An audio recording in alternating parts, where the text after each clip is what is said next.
வணக்கம். நீங்கள் இணைந்திருப்பது ஜெஃப்னா ஃபெஸ்டின் காலை நேர தலைப்புச் செய்திகளோடு. போக்குவரத்து அமைச்சர் யாழ் வருகை, இளங்குமரன் எம்பிக்கு புதிய பதவி. தமிழ் மக்கள் தமது இறந்த உறவுகளை நினைவேந்தல் செய்யலாம், நாமும் அவற்றை மதிக்கின்றோம். அமைச்சர் சந்திரசேகர் தெரிவிப்பு. திருகோணமலையில் நிலநடுக்கம், மக்களுக்கு எந்த ஆபத்தும் இல்லை என சுரங்க பணியகம் அறிவிப்பு. கிளிநொச்சியில் மலக்குழியில் 200 கிலோகிராம் கஞ்சா மீட்பு, சந்தேக நபர்கள் தப்பியோட்டம். கண்களில் மிளகாய்ப்பொடி தூவி காதலியின் நகைகள் அறுப்பு, களுத்துறையில் சம்பவம்.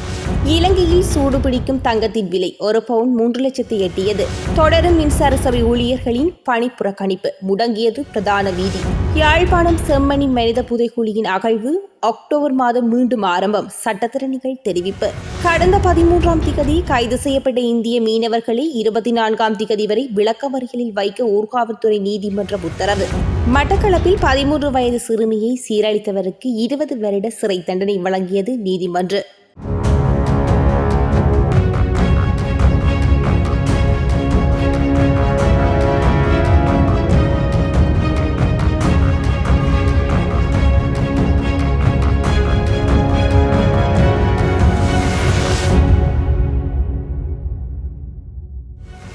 ஐக்கிய மக்கள் சக்தியின் பாராளுமன்ற உறுப்பினர் இளங்குமரன் யாழ்ப்பாணத்தில் நடைபெற்ற நிகழ்வு ஒன்றில் எவ்வாறு கருத்து தெரிவித்துள்ளார். சுற்றுலாத்துறையிலும் கல்வித்துறையிலும் பல அபிவிருத்திகளை காணும் திடமான நம்பிக்கை இருக்கிறது. அந்த வகையில் இன்று இந்த கொழும்புத்துறை மண்ணுக்கு கிடைத்த பெருமை என்பது இந்த இலங்குத்துறை யாராலும் புனரமைக்கப்படாமல் இவ்வாறு அழிந்து சென்று கொண்டுதான் கனவு கொண்டு கொண்டிருந்தார்கள். யாரும் இதை புனரமைக்க மாட்டார்கள். ஏனென்றால் இந்த துறைமுகத்தில் பெரிய நன்மை கிடைக்காது, பெரிய பலனில்லை என்று நினைத்திருந்தார்கள். ஆனால் உண்மை பொறுத்தவரைக்கும் இது யாழ்ப்பாணத்திற்கு ஒரு பெரிய ஒரு நீர்வழி துறைமுகமாகவும் அதே நேரம் இந்த பகுதியில் அதிகளவான சுற்றுலா பயணிகள் வந்து பயணித்து செய்யக்கூடிய ஒரு துறையாக மாறும் திடமான நம்பிக்கை இருக்கிறது. அந்த வகையில் நமது அரசாங்கத்தின் அபிவிருத்தி பணிகள் எதிர்வரும் காலத்தில் இன்னும் அதிக ஒரு மூச்சுடன் வடமாகாணத்தை அபிவிருத்தி பணிகள் நடைபெறும் என்று கூறிக்கொண்டு நன்றி, வணக்கம். யாழ்ப்பாணம் மாவட்ட விசேட போக்குவரத்து ஒருங்கிணைப்பு குழு கூட்டம் யாழ் மாவட்ட செயலகத்தில் நடைபெற்றுள்ளது. போக்குவரத்து நெடுஞ்சாலைகள், துறைமுகங்கள் மற்றும் சிவில் விமான சேவைகள் அமைச்சர் விமல் ரத்நாயக்கவின் பங்கேற்புடன் இந்த கூட்டம் நடைபெற்றது. இதன்போது யாழ்ப்பாண மாவட்டத்தில் போக்குவரத்துறை எதிர்நோக்கியுள்ள பிரச்சினைகள், அவற்றுக்கான தீர்வுகள் மற்றும் எதிர்கால மேம்பாட்டு திட்டங்கள் தொடர்பாக விரிவாக கலந்துரையாடப்பட்டுள்ளது. யோஜனா கலத்தினை இளங்குமரன் மன்றித்துமா. எங்களுடைய இந்த யாழ் மாவட்டத்தின் போக்குவரத்து ஒருங்கிணைப்பு குழு தலைவராக நாங்கள் இந்த அமைச்சர் சந்திரசேகரன் அவர்களுடன் உரையாடி திரு இளங்குமரன் அவர்களை நாங்கள் தெரிவு செய்துள்ளோம். වගේම අපි අපේ පාර්ලිමේන්තු මන්ත්‍රීවරු 25 දෙනාගේ අපි සාකච්ඡා දෙකකට කමිටු දෙකකටම එතුමා දැනටම සම්බන්ධ වෙලා තියෙනවා. அவர் அந்த குழுவின் 2 கலந்துரையாடல்களுக்கு அவர் தொடர்புபட்டு உள்ளார். ඒ නිසා මෙතන දිස්ත්‍රික්කයේ තුල ඔබතුමාලා මුණ දෙන අපේ අමාත්‍යංශයට දාලා කරන ඕනම ගැටලුවකදී සියලුම නිලධාරී මහතුරුන්ට සභාපතිතුමාලට පුළුවන් ඉලංගුමරන් මන්ත්‍රීතුමාවත් උපරිම යොදා ගන්න ඔබතුමාලගේ වැඩ කටයුතු හරියාකාරව කරගන්න. இங்கே நடக்கின்ற இந்த விடயங்களுக்கு செயற்பாடுகளுக்கு இங்குள்ள அனைத்து அலுவலர்களும் தலைவர்களும் திரு இளங்குமரன் அவர்களை நீங்கள் ஆக உச்சக்கட்டமாக பயன்படுத்தி கொள்ளலாம். ඒක තමයි දෙවෙනි channel එක. அது 2வது தொடர்பாடல் சேனல்.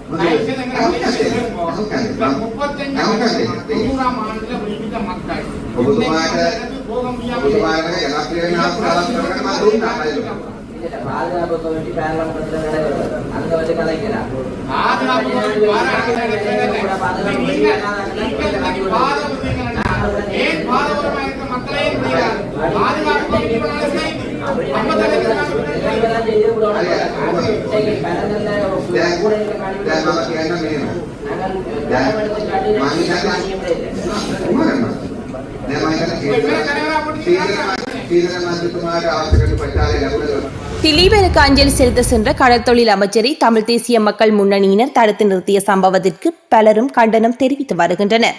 யாழ்ப்பாணத்தில் திலீபனின் நினைவேந்தல் நிகழ்வுகள் நல்லூர் பின் வீதியில் அமைந்துள்ள தியாக தீபத்தின் நினைவிடத்தில் நடைபெற்று வருகின்றது.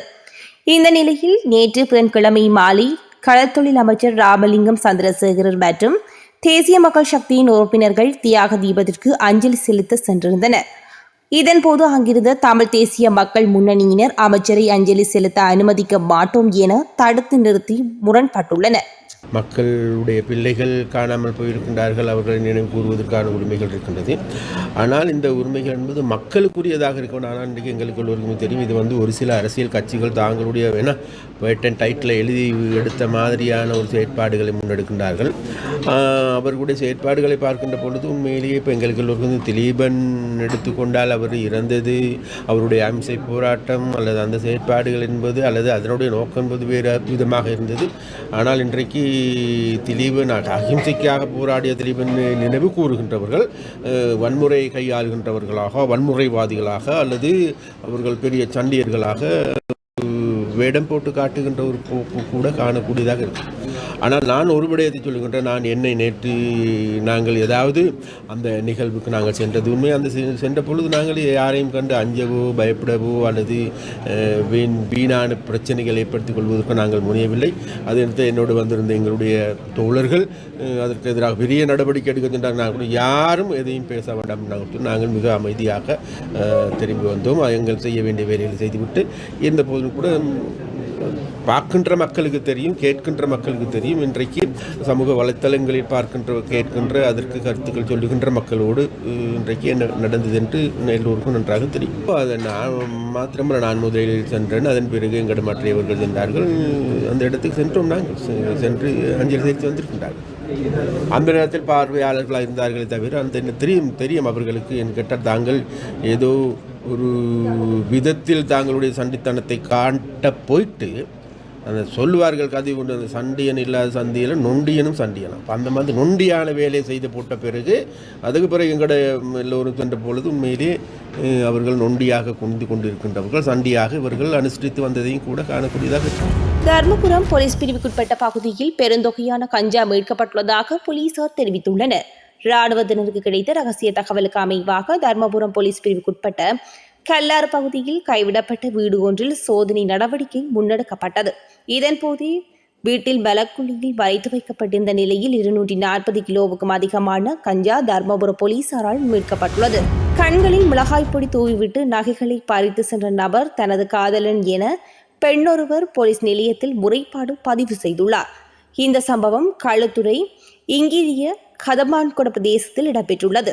ஆடி தொழிற்சாலையில் பணிபுரியும் பெண்ணொருவர் இளைஞனொருவருடன் 1.5 வருடமாக காதல் உறவில் இருந்துள்ளார். பின்னர் இருவருக்கும் இடையில் காதல் முறிவு ஏற்பட்டுள்ளது. இந்த நிலைமையில் குறித்த பெண் கடந்த 16ஆம் திகதி இரவு வழமை போல ஆடி தொழிற்சாலையில் கடமைகளை முடித்துவிட்டு வீட்டுக்கு சென்று கொண்டிருந்தார். அதன்போது வீதியில் மறைந்திருந்த ஒருவர் பெண்ணின் கண்களில் மிளகாய் பொடி தூவிவிட்டு அவரிடமிருந்த தங்க நகைகள், கையடக தொலைபேசி மற்றும் பணம் ஆகியவற்றை கொள்ளையிட்டு தப்பி சென்றுள்ளார். அதன் பின்பு இது தொடர்பில் இங்கிரிய போலீஸ் நிலையத்திற்கு குறித்த பெண் முறைப்பாடு பதிவு செய்துள்ளார். திருகோணமலை கடல் பகுதியில் ரிக்டர் அளவுகோலில் 3.9 ஆக நிலநடுக்கம் பதிவாகியுள்ளது.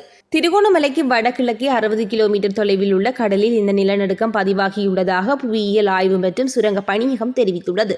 நேற்று மாலை சுமார் 4-6 மணியளவில் நிலநடுக்கம் பதிவாகியுள்ளதாக புவியியல் ஆய்வு மற்றும் சுரங்க பணியகம் தெரிவித்துள்ளது. வவுனியா கோயில் புளியங்குளம் முத்தமிழ் வித்தியாலயத்தில் தொடர்ச்சியாக ஆசிரியர் பற்றாக்குறை நிலவுவதாகவும் இதனை நிவர்த்தி செய்து தருமாறு கூறி பெற்றோர்கள் போராட்டத்தில் ஈடுபட்டுள்ளனர். குறித்த பற்றாக்குறை தொடர்பாக பலமுறை வலய கல்வி பணிமனை மற்றும் மாகாண கல்வி அமைச்சுக்கு தெரியப்படுத்தியும் இதுவரை இதற்கு ஒரு தீர்வினையும் பெற்றுத்தரவில்லை. இதனால் மாணவர்கள் பெரிதும் பாதிக்கப்பட்டுள்ளனர். எனவே ஆசிரியர் பற்றாக்குறையை உடனடியாக நிவர்த்தி செய்து தருமாறு கோரி மக்கள் ஆர்ப்பாட்டத்தில் ஈடுபட்டுள்ளதாக தெரிவித்துள்ளனர்.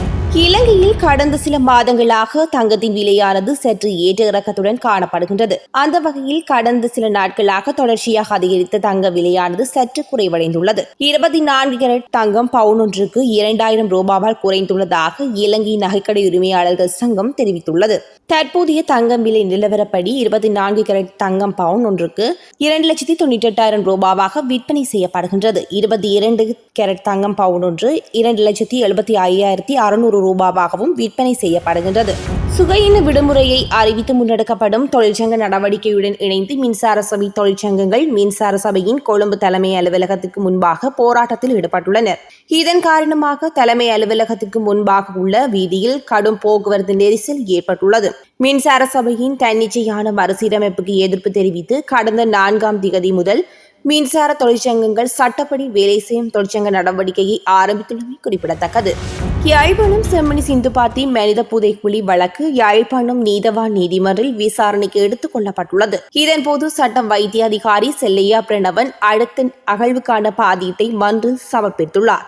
பாதீட்டை ஏற்றுக்கொண்ட நீதிமன்றம் அக்டோபர் 1ஆம் தேதி முன்னேற்ற நடவடிக்கையை அவதானிப்பதற்கான அறிக்கையை பெற்றுக்கொள்ள தவணையிட்டுள்ளது.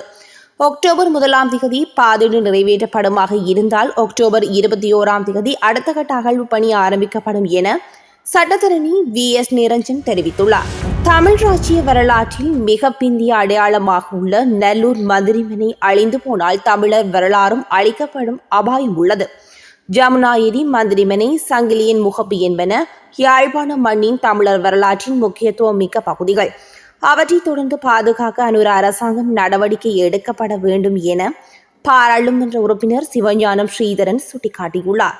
நல்லூர் மந்திரிமனையை தொல்பொருள் திணைக்கள அதிகாரிகளுடன் சென்று பார்வையிட்ட பாராளுமன்ற உறுப்பினர் ஸ்ரீதரன் எவ்வாறு கருத்து தெரிவித்துள்ளார். ஹெரோயின் போதைப் பொருளை தம்பசம் வைத்திருந்த குற்றச்சாட்டில் பிக்கு உள்ளிட்ட 3 பேரை மாத்தளை குற்றப்புலனாய்வு பிரிவினர் கைது செய்துள்ளனர். இதன்போது அவரிடம் இருந்து 10.3 கிராம் ஹெரோயின் போதைப் பொருள் கைப்பற்றப்பட்டுள்ளது. சம்பவம் தொடர்பில் கைது செய்யப்பட்ட பிக்கு அலவ போலீஸ் பிரிவுக்குட்பட்ட விகாரையொன்றில் சேவையாற்றிய 38 வயதுடையவர் என தெரிவிக்கப்படுகின்றது. அவருடன் கைதான ஏனைய 2 பேரும் 29 மற்றும் 31 வயதுடையவர்கள் எனவும் அவர்களிடம் இருந்து 17 கிராம் ஹெரோயின் கைப்பற்றப்பட்டதாகவும் போலீசார் தெரிவித்துள்ளனர். ஹட்டன் டிகோயா நகரத்தில் உள்ள கடைகள், சில்லறை விற்பனை நிலையங்கள், உணவகங்கள், வெதுப்பகங்கள் மற்றும் இறைச்சி கடைகளில் திடீர் சோதனை நடவடிக்கைகள் முன்னெடுக்கப்பட்டுள்ளன. ஹட்டன் டிகோயா நகர சபையின் சுகாதார வைத்திய அதிகாரி மற்றும் பொது சுகாதார பரிசோதகர்கள் குழுவினரால் உள்ளூராட்சி வாரத்துடன் இணைந்து அம்பகமுவ சுகாதார மருத்துவ அதிகாரி அலுவலகத்தின் பல பொது சுகாதார பரிசோதகர்களின் ஒத்துழைப்புடன் இந்த திடீர் பரிசோதனை மேற்கொள்ளப்பட்டுள்ளது. இதன்போது மனித பாவனைக்கு பொருத்தமற்ற உணவுப் பொருட்கள் கைப்பற்றப்பட்ட நிலையில் முறையற்ற வகையில் உணவு தயாரிப்பில் ஈடுபட்ட வியாபார நிறுவனங்களுக்கு எதிராக ஹட்டன் நீதவான் நீதிமன்றம் ஊடாக வழக்குகள் தாக்கல் செய்து சட்ட நடவடிக்கைகள் மேற்கொள்ளப்பட உள்ளதாக தெரிவிக்கப்பட்டுள்ளது. கடந்த மாதம் 13ஆம் தேதி நெடுந்தீவு கடற்பரப்பில் கைது செய்யப்பட்ட 7 ராமேஸ்வரம் மீனவர்களையும் 24ஆம் தேதி வரை விளக்கமறியலில் வைக்க யாழ்ப்பாணம் ஊர்காவல்துறை நீதவான் நீதிமன்றம் உத்தரவு பிறப்பித்துள்ளது. இலங்கை கடற்பரப்பில் அத்துமீறி நுழைந்து மீன்பிடி நடவடிக்கையில் ஈடுபட்ட குற்றச்சாட்டில் கடந்த மாதம் 13ஆம் தேதி நெடுந்தீவு அருகே கைது செய்யப்பட்ட 7 தமிழக மீனவர்கள் யாழ் ஊர்காவல்துறை நீதவான் நீதிமன்றில் ஆஜர்படுத்தப்பட்டனர். இதன்போது அவர்களது விளக்கமறியல் மேலும் நீடிக்கப்பட்டுள்ளது. மட்டக்களப்பில் கடந்த 2014ஆம் ஆண்டு 13 வயது சிறுமியொருவரை துஷ்பிரயோகம் மேற்கொண்ட ஆண் ஒருவருக்கு 20 வருடம் ஒத்திவைக்கப்பட்ட 7 வருட கடூழிய சிறை தண்டனை விதிக்கப்பட்டுள்ளது. அத்துடன் 20,000 ரூபாய் அபராதமும் பாதிக்கப்பட்ட சிறுமிக்கு 2 லட்சம் வழங்குமாறு மட்டக்களப்பு மேல் நீதிமன்ற நீதிபதி தீர்ப்பளித்துள்ளார். இத்துடன் காலை நேர செய்திகள் நிறைவுக்கு வருகின்றது. தொடர்ந்தும் இரவு நேர தலைப்பு செய்திகளுடன் சந்திக்கும் வரை நன்றி.